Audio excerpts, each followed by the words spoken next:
We're now going to talk about transformations of f of x equals x squared. And we're going to look at horizontal and vertical shifts using a Desmos demonstration. We're going to sketch the graph of x squared in one color. We're going to make a second graph in which the graph g of x is in another color, and we're going to write the equation of g of x.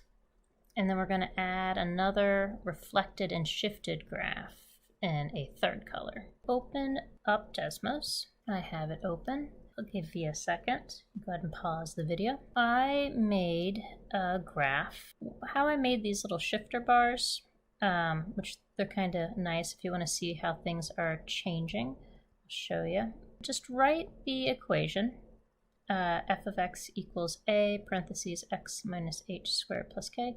And you can add sliders for your coefficients a, h, and k. We were asked to shift, and I wanted you to see how shifting occurs. And so you can just mess around with k, for instance. And k is the number on the end.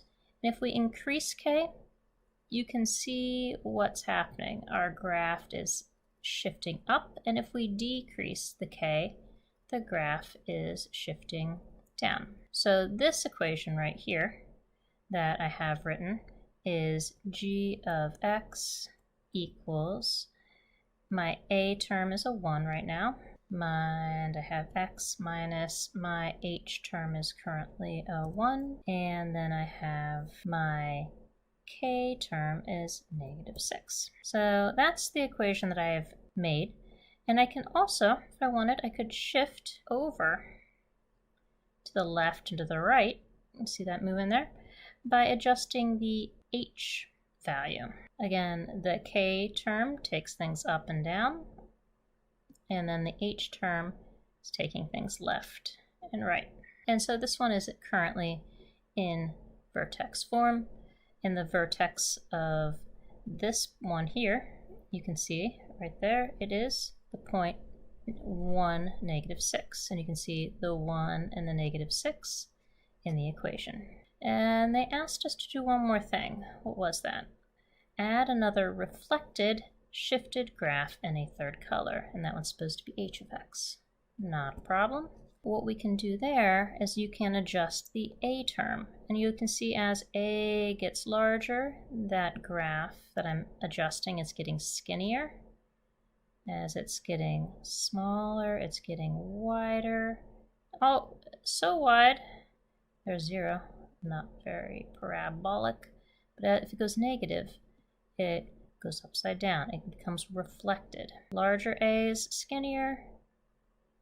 Negative A's, upside down. So let's get that h1 in there. They said they wanted a reflected graph, so that would be h of x equals -0.4x minus 5.1 apparently squared, and my k term is -3. So I'm going to bring my f of x back to where it started, just so you can see where we started. 1. Why do I have an exclamation? Oh, I've defined h in more than... Oh, okay. It didn't like that I used h here. So I'm going to make that j. There we go. Now, bringing everything back. That is where we started, more or less. We started here. When we talked about how you can shift things to the left and to the right, and that is by adjusting the h and then the k, up and down, left and right, and a takes things and can reflect them. Those are the basic transformations that you can do. And the nice thing about the vertex form is it shows you those transformations. The a term shows you whether it's upside down or right side up. The h and k term tell you that vertex point. The a term also kind of tells you how wide things are, but we'll get into that in a while. All right, I have another question for me to do apparently.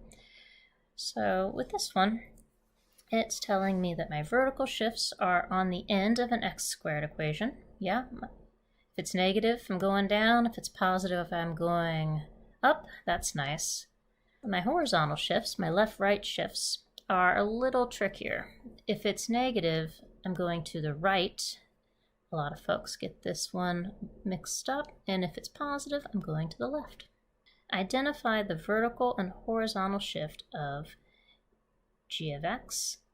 Okay, so what I'm seeing here is that my h term is -1 and my k term is -4. A lot of folks would say that it was +1, but again, the standard form is x minus h squared plus k. So keep that in mind. So we are going to be comparing it without graphing. That's okay. I can do that.